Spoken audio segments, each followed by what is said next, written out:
Bos días. Grazas a todos por estar aquí. Mostrar o vosso interese pola endometriose no día de hoxe. Antes de dar comenzo a esta xornada, dende a asociación queremos facer un agradecemento a aqueles colectivos que nos axudan a visibilizar a endometriose. En primeiro lugar, como non pode ser de outra maneira, a Deputación de Lugo por cedernos este espazo, a todas as institucións, organismos, asociacións que nos chaman para interesarse e axudarnos a divulgar endometriose. Tamén aos profesionais sanitarios que coidan de nós, se preocupan polo noso benestar, e queremos mencionar especialmente os nosos ponentes de hoxe, Jorge Alonso Rodríguez e Sara Iglesias, que desinteresadamente nos van a informar de aspectos moi interesantes da nosa doenza.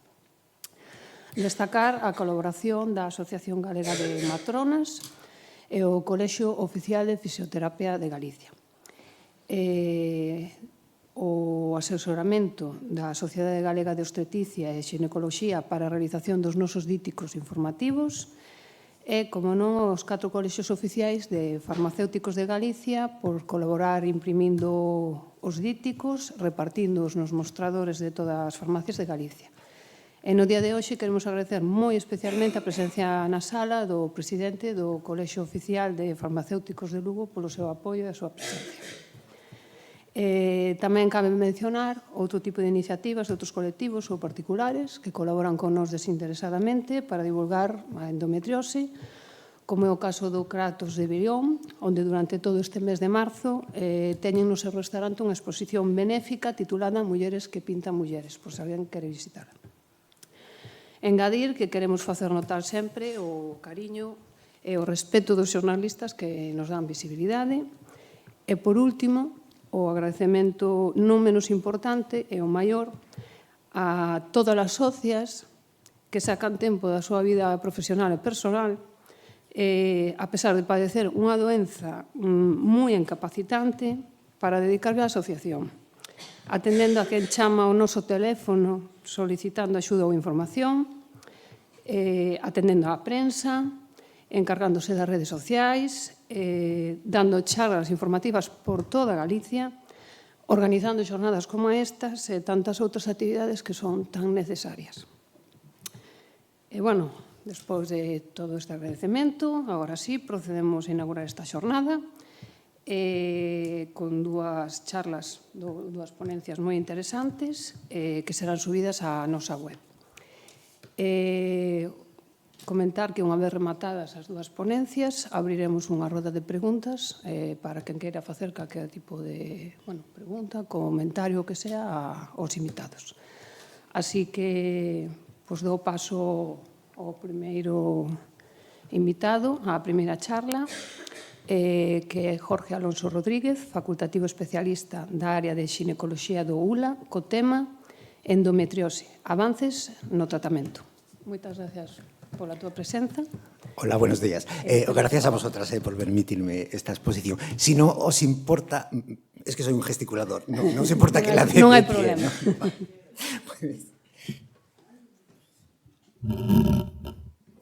Lo hago hasta en la consulta, utilizo modelos y cosas así.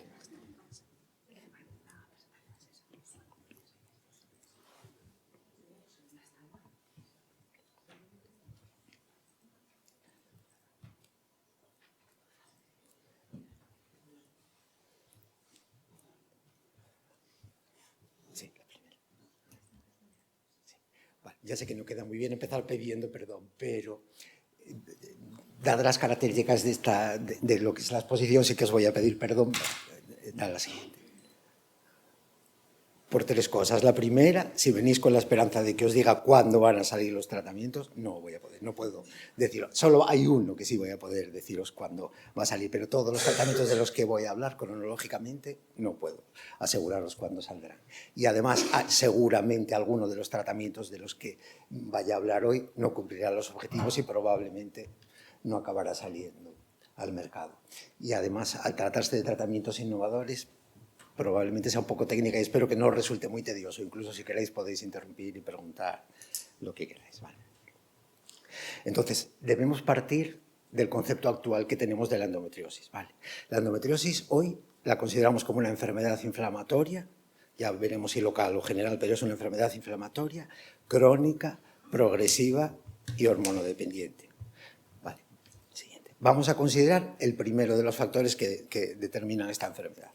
La endometriosis es una enfermedad hormonodependiente. ¿Vale? Imagino que todas tenéis claro que no estaríamos aquí si no fuera porque el endometrio es un tejido que sufre una serie de cambios cíclicos y estos cambios vienen condicionados por hormonas. ¿Vale?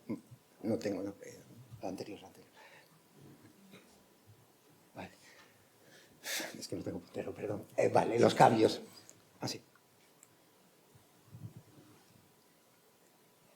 Vale. Entonces, en estos cambios cíclicos que sufre el endometrio, tenemos una primera fase que llamamos fase proliferativa, que lo que hace el endometrio es crecer, eso lo sabéis seguro, también como yo.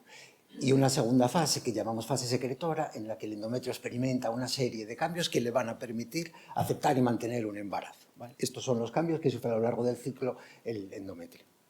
Siguiente. Sí. Estos cambios, a su vez, van a estar regulados por cambios hormonales. ¿Vale? Voy a utilizar este esquema en toda la presentación. Ya sé que es un poco lioso, pero lo vamos a acabar entendiendo. ¿Vale? Siguiente. Entonces, ¿cuál va a ser el objetivo de todos los tratamientos hormonales?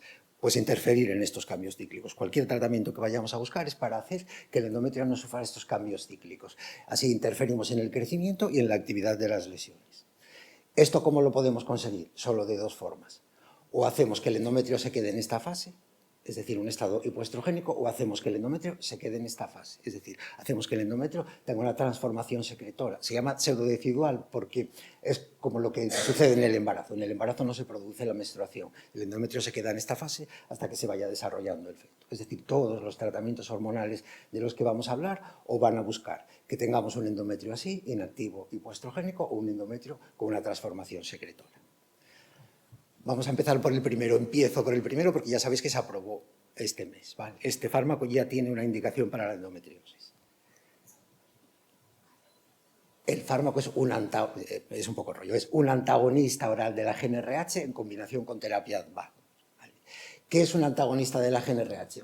Vamos a utilizar siempre este esquema. Lo que va a hacer este fármaco va a bloquear este factor hipotalámico. Entonces, si la GnRH no actúa, la hipófisis no actúa, el ovario no actúa y endometrio inactivo, lo que dijimos, un hipoestrogenismo.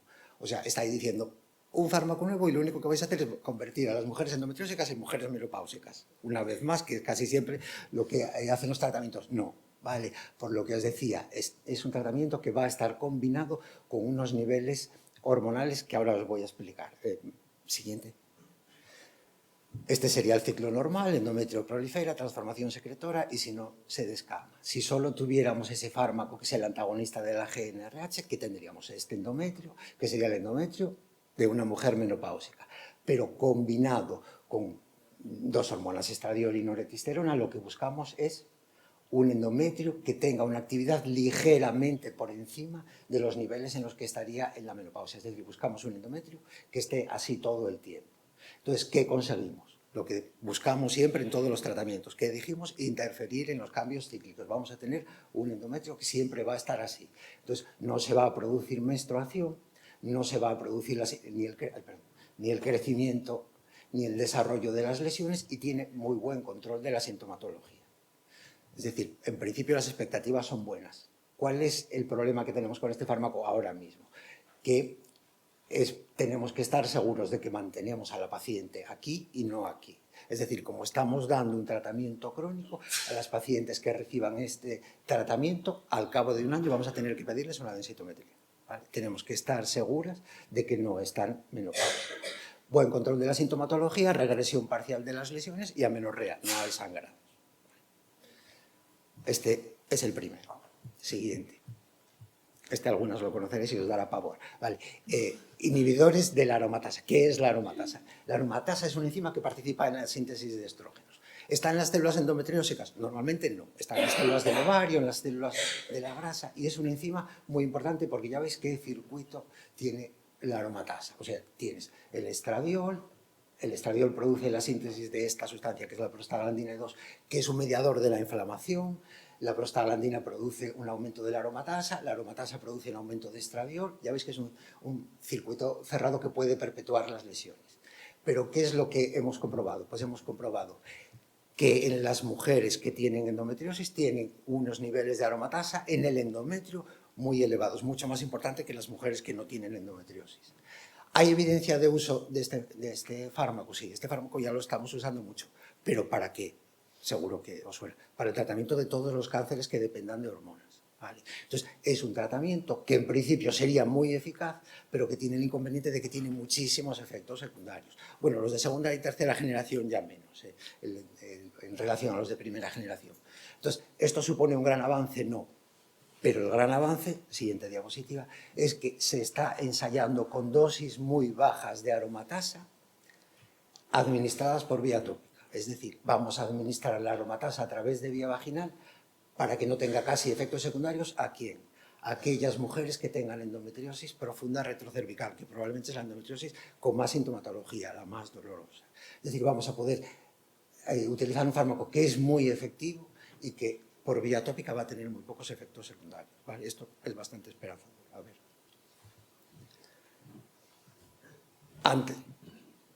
Está siendo muy farragoso de nombre. Vale. Antagonistas de la progesterona. Vale, o sea, volvemos aquí. Va a ser un fármaco que va a bloquear el receptor de esta hormona, de la progesterona. Entonces, ¿qué va a hacer? Va a comprometer la integridad funcional del endometrio. Vamos a tener un endometrio que no va a tener los cambios cíclicos. Siempre hay que interferir en los cambios cíclicos del endometrio. ¿Hay evidencia de uso? Es decir, ¿usamos este fármaco? Sí. Es la píldora abortiva. Vale. Estamos utilizando la RU. ¿Y qué se ha visto? Que en dosis bajas de RU, en dosis bajas de RU se consigue comprometer la integridad funcional del endometrio, regresión de las lesiones, buen control de los síntomas y muy pocos efectos secundarios. Esta es otra posibilidad. Pero se está avanzando un poco más y en lugar de utilizar solo un antagonista de la progesterona, se están ensayando con los moduladores selectivos de la progesterona.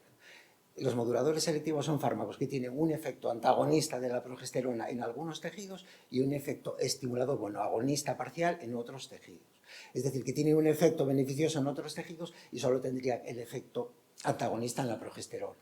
Perdón, en el endometrio. Lo mismo.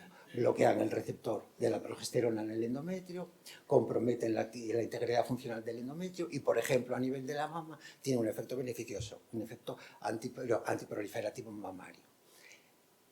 Es decir, que sería un fármaco que podría controlar muy bien la sintomatología, reducción parcial de las lesiones, que sí que produce amenorrea, que tiene un efecto beneficioso en otros tejidos y encima que tiene muy pocos efectos secundarios, porque al tener un efecto agonista parcial, los niveles hormonales de estas mujeres son casi como los niveles normales. Incluso se ha visto que hay mujeres que con este fármaco no tienen menstruación y hasta pueden ovular. ¿Cuál es el inconveniente? Sí. Es decir, se consigue la amenorrea, buen control de la sintomatología, pero ¿cuál es el problema? Que estamos viendo que igual son tan suaves que sí que tienen un poco de riesgo de hiperplasia endometrial. Este ahora está un poco en evidencia. La verdad es que serían unos fármacos estupendos. Perdona, ¿qué es hiperplasia? Mira, puedes retroceder hasta... Estamos diciendo que el endometrio tiene esta primera fase que llamamos de proliferación. Proliferación significa crecimiento, ¿vale? ¿Por qué os decimos que tenemos que mantener el endometrio en estos dos estados? O en un estado de hipoactividad o en un estado de transformación secretora. Lo ideal sería poder tenerlo en esta fase, pero en esta fase, si mantenemos al endometrio creciendo, va a seguir creciendo indefinidamente. Y eso es lo que se llama una hiperplasia. Es decir, este endometrio a la larga se va a descamar, aunque no sea un cambio cíclico, porque por el aumento de grosor indefinido. ¿Vale? Lo ideal sería tener fármacos. ¿Por qué? Porque se toleraría muy bien que nos permitieran tener el endometrio en esta fase, pero tú no puedes tener el endometrio proliferando indefinidamente. Entonces, ese es el riesgo que tienen los moduladores selectivos, que para el endometrio, teóricamente para el resto de los tejidos va muy bien, para la tolerancia va muy bien, tiene muy pocos efectos secundarios, pero probablemente no controlen también esta fase. No son muchos casos, pero bueno, antes de aprobarlo va a haber que estudiarlo bastante. Y por último, los más avanzados. los ligandos del receptor estrogénico. Vale, entonces, estrógeno. Dijimos que los estrógenos se unen a estos receptores y son los que son responsables de esta fase de crecimiento, ya no la voy a llamar fase proliferativa, fase de crecimiento del endometrio. Entonces, para que el estrógeno se una al endometrio, vimos que hay dos tipos de receptores. No somos muy listos, ya no lo llevamos alfa y otro beta. El receptor alfa es, cuando se une el estrógeno, es el que produce el crecimiento del endometrio. Sabíamos que había unos receptores que estaban dentro de las células del endometrio y que se llaman receptores beta y no teníamos muy claro para qué sirven. Pues ahora sí sabemos que para lo que sirven los receptores beta es para estimular a los receptores alfa. ¿Y qué es lo que pasa? Siguiente.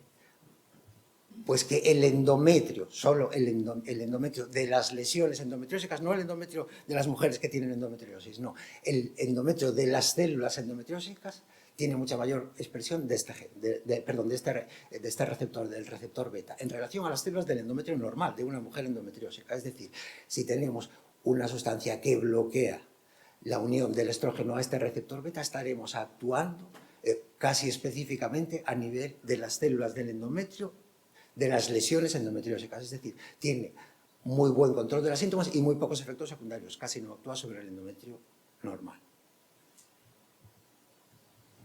¿Qué tal las hormonas? Hay unas cuantas. ¿Queréis un repaso rápido? Pásamela para atrás. Es que, a ver, en una de las que tenga el esquema. Bloquear esto. Vale, bloqueamos la GnRH. Bajan estos niveles normales, baja el estrógeno, baja la progesterona y tendríamos un endometrio inactivo. Acordaros siempre, el objetivo es comprometer los cambios cíclicos del endometrio, suprimirlos. ¿Vale? Tendríamos un endometrio inactivo. Esto significaría convertir a una mujer endometriósica a una mujer menopáusica. ¿Qué hacemos? Le asociamos unos niveles de hormonas que hagan que este endometrio esté inactivo, pero ligeramente por encima de los niveles de una mujer menopáusica. Segundo, inhibidores de la aromatasa. Es una sustancia muy potente, pero la vamos a administrar solo por vía tópica en algunos casos de endometriosis muy específica, que es la endometriosis retrocervical, ¿vale? Para que actúe solo a ese nivel. Inhibidores de este receptor, del receptor de la progesterona, bloquean a esta hormona para que actúe sobre el endometrio y comprometen la integridad funcional del endometrio. Moduladores selectivos de la progesterona. Aquí bloquearían la progesterona, en otros tejidos no. O sea, que tendrían muy buena tolerancia, la mujer prácticamente estaría con unos niveles hormonales próximos a la normalidad, pero este está un poquito en estudio.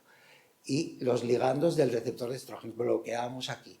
¿Qué ventaja tiene? Pues que vamos a un receptor que tiene las células del endometrio, de las lesiones endometriósicas, no tanto las células del endometrio normal.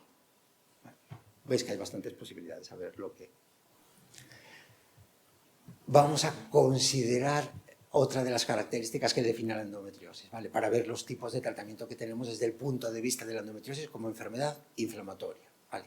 A ninguno se nos escapa que la endometriosis es una enfermedad inflamatoria. Os diría más, no es una enfermedad inflamatoria local, es una enfermedad inflamatoria a nivel general. ¿Vale? Para poder entender qué tratamientos tenemos para la endometriosis desde el punto de vista de enfermedad inflamatoria, tenemos que conocer los mecanismos por los que una célula endometrial o un tejido endometrial que llega a una localización ectópica es capaz de desarrollar las lesiones endometriósicas. Entonces, en condiciones normales, una célula endometriósica llega a un tejido que no es la cavidad endometrial. Lo normal es la involución, ¿vale? Yo me saco una célula del hígado, me la implanto aquí en el párpado y digo, así voy a tener un hígado de repuesto. No, eso ya sabemos que no pasa. Lo normal es que una célula, si no la diabetes estaría solucionada, nos sacamos los islotes de Langerhans y nos los implantamos y ya tengo insulina para... Lo normal es que las células endometriales que salen fuera de su localización involucionan. Pero en las mujeres con endometriosis no, permanecen activas. Entonces, ¿por qué? ¿Cuáles son los factores? Porque las mujeres son, como veis, factores inflamatorio-inmunológicos. Porque en estas mujeres el endometrio ectópico permanece activo. Primero, las células endometriales de las mujeres con endometriosis tienen una supervivencia aumentada. Son unas células más resistentes. Tienen los mecanismos de muerte celular disminuidos. Segundo, las mujeres que desarrollan endometriosis tienen una alteración de la respuesta inmune en reconocer estas células endometriales que están fuera de sitio. Estas células endometriales además tienen una capacidad de adherirse, en este caso al peritoneo, bueno, a la matriz extracelular de cualquier célula y de invadirlo. Tiene más capacidad que la de las mujeres que no tienen endometriosis. Y además, esto es un factor muy importante para el tratamiento. Estas células endometriales que se unen al peritoneo, que lo invaden, las mujeres que tienen endometriosis tienen una capacidad para desarrollar vasos que vayan a nutrir a estas células. Cualquier célula necesita que le llegue sangre. A cualquier célula, esté donde esté, tiene que llegarle oxígeno y tiene que llegarle sangre. Y las pacientes con endometriosis, las mujeres con endometriosis, tienen esta capacidad de generar vasos muy alterada y esto permite el crecimiento de los implantes. Entonces, ya viendo todos estos mecanismos inflamatorios, vamos a hablar de los posibles tratamientos desde el punto de vista de enfermedad inflamatoria para la endometriosis. A ver, no os voy a poner todos los inhibidores de los mediadores de la inflamación. Estaremos aquí hoy, mañana y pasado, ¿vale? O sea, lo que quiero decir es que lo que se está investigando son inhibidores de todas las proteínas, enzimas, células que participan en la inflamación. Os voy a hablar solo del TNF-alfa porque es la más avanzada. Es decir, este es una citoquina que participa en la inflamación y lo que hace es atraer a las células que se llaman macrófagos activados que participan en la inflamación. Entonces, si nosotros bloqueamos esta respuesta inflamatoria, y ya hay estudios en ratas y en primates, administrado un inhibidor de la TNF-alfa al endometrio menstrual de animales que desarrollarían endometriosis, ya se inhibiría la implantación. Es decir, que por primera vez estamos hablando de tratamientos que no van a ser ni para el control de los síntomas, ni para inducir amenorrea, ni para evitar la progresión de la enfermedad. Estamos hablando de tratamientos que van a impedir que nadie tenga endometriosis, ¿vale? Si tú inhibes la respuesta inflamatoria, puedes evitar la implantación de las células endometriósicas. Hay un montón, probablemente este es el que esté más avanzado, pero hay un montón. Y lo segundo, lo que os había dicho, da igual que tengas unas células endometriósicas con una supervivencia aumentada, que se adhiera muy bien al peritoneo, que lo invadan, si no se produce la formación de vasos que vayan a nutrir a estas células, no se puede desarrollar ningún tejido. Y se están investigando un montón de agentes antiangiogénicos, ¿vale? Agentes que van a impedir que se formen estos vasos. O sea, volvemos a estar hablando de tratamientos que van a impedir el desarrollo de la endometriosis, no tratar la endometriosis, sino ya impedir el desarrollo de la endometriosis. Vale. El tercero, este también yo creo que va a estar pronto. La hipertermia magnética. ¿Oísteis hablar? Sí. Vale. La hipertermia magnética se basa en que existen nanopartículas magnéticas que si tú las sometes a un campo magnético son capaces de generar calor, ¿vale? Tú introduces unas partículas, las sometes a un campo magnético y generan calor. Si consigues que generen una temperatura de más de 45 grados, el tejido en el que estén estas nanopartículas se destruye. ¿Por qué 46 grados? Porque a los 45 grados las proteínas del organismo se desnaturalizan. O sea, tienes que conseguir una temperatura que sea superior a los 45 grados. Entonces, ¿qué es lo que hacemos? Rodeamos estas nanopartículas de unas proteínas que se van a dirigir a un receptor de crecimiento endotelial vascular, de los vasos que se están formando en las lesiones endometriósicas. Es decir, no vamos a hacer que las nanopartículas se dirijan al endometrio, porque entonces destruiríamos también el endometrio normal. Lo que hacemos es que se una a uno de los factores de la endometriosis como enfermedad inflamatoria, el factor de crecimiento endotelial vascular. Entonces, introduces por vía intravenosa las nanopartículas, esperas 4 o 5 días, durante 4 o 5 días van a estar en el bazo o en el hígado, y una vez que las nanopartículas ya estén localizadas en las lesiones endometriósicas, las sometes a un campo magnético solo durante 20 minutos. Y en todos los estudios se consiguió la destrucción, en ratas, por ejemplo, la destrucción total de las lesiones, total. Entonces, ¿cuál es el problema? Conseguir que se genere una temperatura superior a los 45 grados. Alguien se estuvo devanando la cabeza y, siguiente, solo con cambiar la forma de las nanopartículas de forma esférica hexagonal ya se consiguen hasta 70 grados. Solo con cambiarles la forma. ¿Vale? Sí, factores inflamatorios, sí. ¿Y eso también se está aplicando? No, todavía no, están. Todos tienen bastantes posibilidades, pero Ahora mismo no, pero así a priori es un tratamiento muy factible. Se está aplicando en animales de experimentación. Endometriosis considerada como enfermedad genética. Uy, aquí sí que vamos a discutir. Los factores genéticos de la endometriosis. Vale, volvemos. Vamos a partir del concepto actual de la endometriosis. O sea, el patrón de herencia de la endometriosis es un patrón poligénico, ¿vale? Tenemos mala suerte, no está asociado solo a un gen. Además, poligénico y en varios cromosomas. No son solo muchos genes en un cromosoma, no. El 3, el 11, el 10, el 1. Entonces, todavía no tenemos identificado todos los genes responsables. Hasta ahora hay 76 implicados que pueden estar relacionados con un aumento de la susceptibilidad de desarrollar la enfermedad. Pero además hay polimorfismos en la población general, es decir, variaciones dentro de los genes que vamos conociendo. O sea, ya veis que como enfermedad genética nos lo pone un poco complicada, pero es que encima la endometriosis no es una enfermedad genética. Siguiente, es una enfermedad epigenética.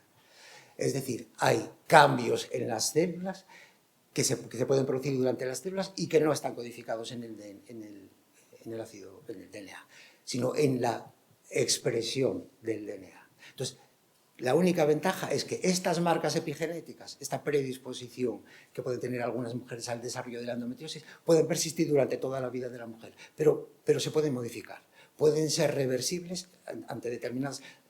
O sea, las marcas genéticas no, tú los genes no los puedes cambiar, pero las marcas epigenéticas sí. Entonces, pueden ser reversibles ante ciertas condiciones ambientales. La dieta o el ejercicio sí que pueden disminuir la susceptibilidad genética de una mujer para tener endometriosis, o también pueden ser agravadas por hábitos tóxicos. Fumar, podéis... La que fume puede decir, no, pero yo esto lo hago por los miomas, porque las marcas epigenéticas de los miomas en fumar son factor protector. O sea, que cada uno puede buscar. Vale, entonces, ya vemos los factores genéticos que conocemos en la actualidad. Entonces, ¿cuáles son las opciones de tratamiento que podemos tener en relación a la endometriosis como enfermedad genética? Primero, que podamos identificar a las pacientes que tienen enfermedad. Y yo diría más, a las pacientes que son susceptibles de tener enfermedad, que esa es la clave. El tema discutible. Segundo, si conocemos todos los genes o las marcas epigenéticas, podríamos seleccionar embriones. Y tercero, lo último, que es lo que más va a tardar, ya lo sabemos, es la terapia genética. ¿Vale? Entonces, primero, identificar a las pacientes. Siguiente, sí. Con enfermedad. Bueno, ya lo sabéis, en Francia sí que está, aquí todavía no. Es el microRNA, ¿vale? Es un test, luego veremos si queréis discutir a qué pacientes se lo hay que hacer o no. Es un test de saliva que nos va a permitir diferenciar pacientes que padecen endometriosis de los que no la padecen, ¿vale? Estamos hablando de mujeres que tienen endometriosis, ¿vale? No de mujeres que podrán tener endometriosis, ¿vale? Entonces, la sensibilidad, 96%, o sea, un 4% de mujeres que tendrían endometriosis podrían dar negativas en el test. Y la especificidad, sí, es del 100%, o sea, si el test da positivo es endometriosis. Casi no lo venía a tocar, luego lo hablamos si queréis. Es decir, si conocemos los marcadores genéticos de la endometriosis, de las diferentes formas, se podría hacer selección genética. La selección genética hoy se está haciendo para muchas cosas, para endometriosis no. Pero bueno, lo podemos discutir. ¿Vale? Y tercero, la terapia genética. Hoy por hoy casi todos los tratamientos de las enfermedades hereditarias están basándose ahora mismo más en el presente en la selección que no en la terapia, pero bueno, la terapia va a ser una opción de futuro. Estaríamos hablando ya de dianas de tratamiento no hormonal y que ya serían dianas genéticas. Por ahora, el NPR-SR1, ¿vale? Y con inhibidores de este gen, pero ya os digo que hay muchísimos genes que están implicados. Es que esto es lo mío. ¿Vamos a tener que seguir operando la endometriosis o no?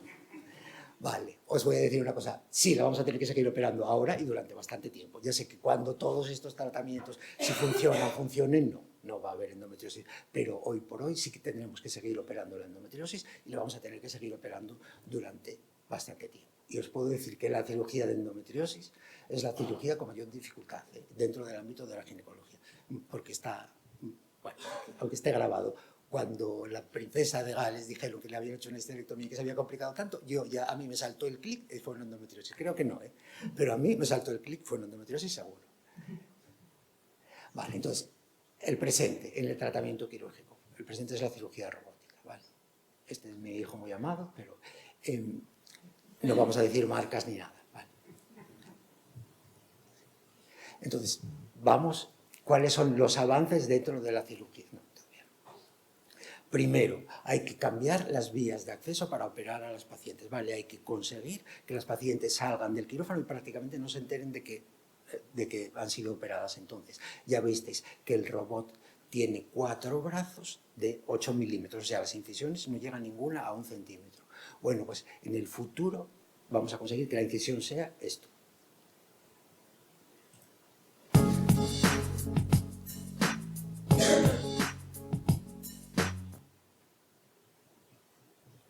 ¿Ves? Solo uno.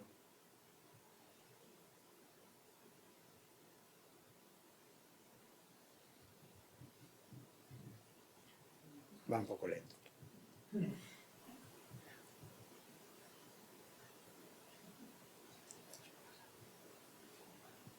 Y sigo teniendo los 4 brazos, o sea, 2 más de los que tiene cualquier ginecólogo.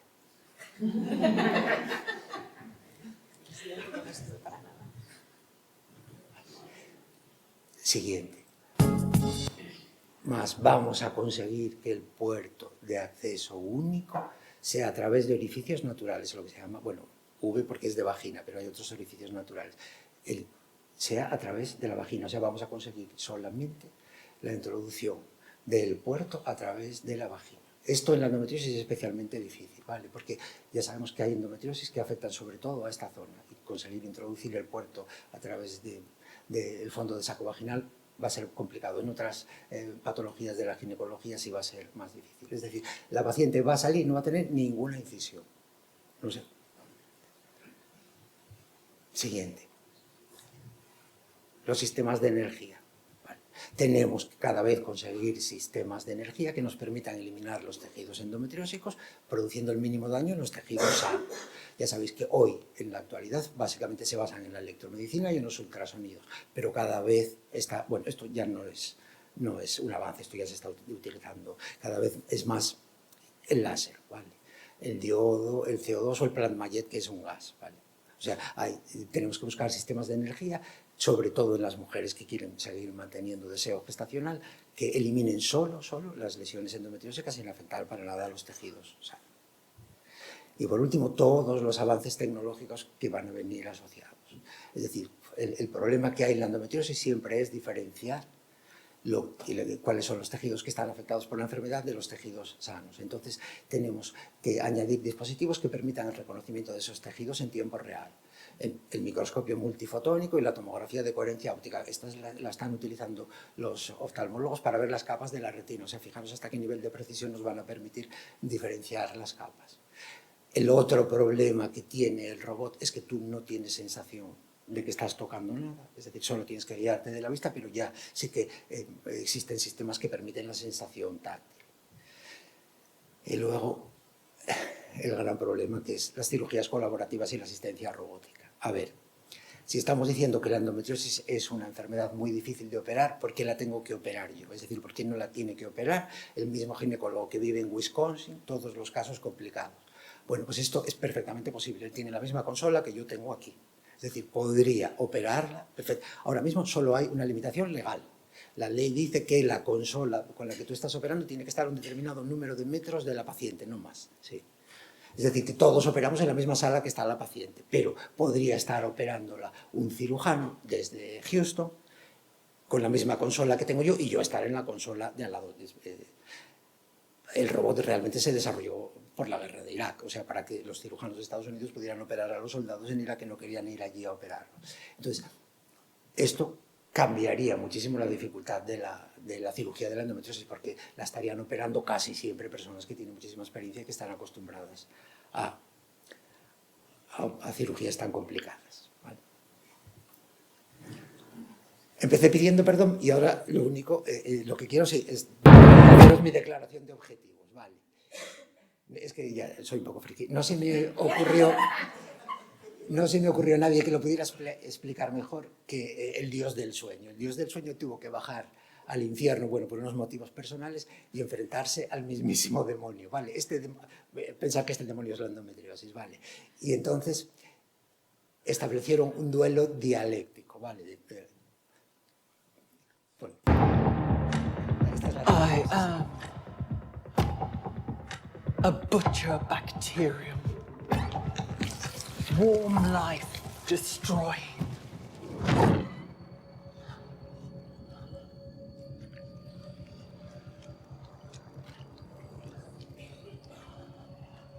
I am a world.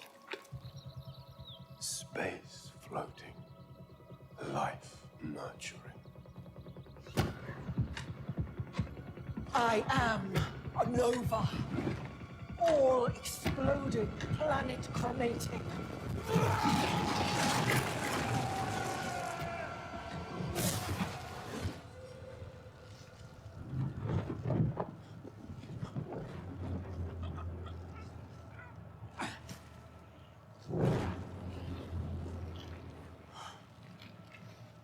I am a universe. All things encompassing. All life embracing. I am anti-life. The beast of judgment. The dark at the end of everything.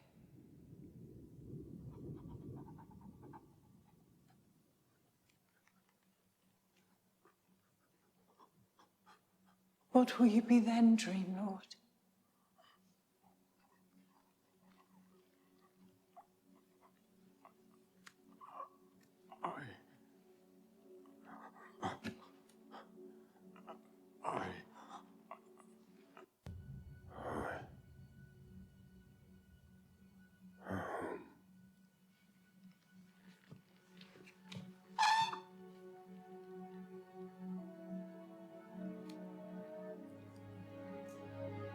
Hope.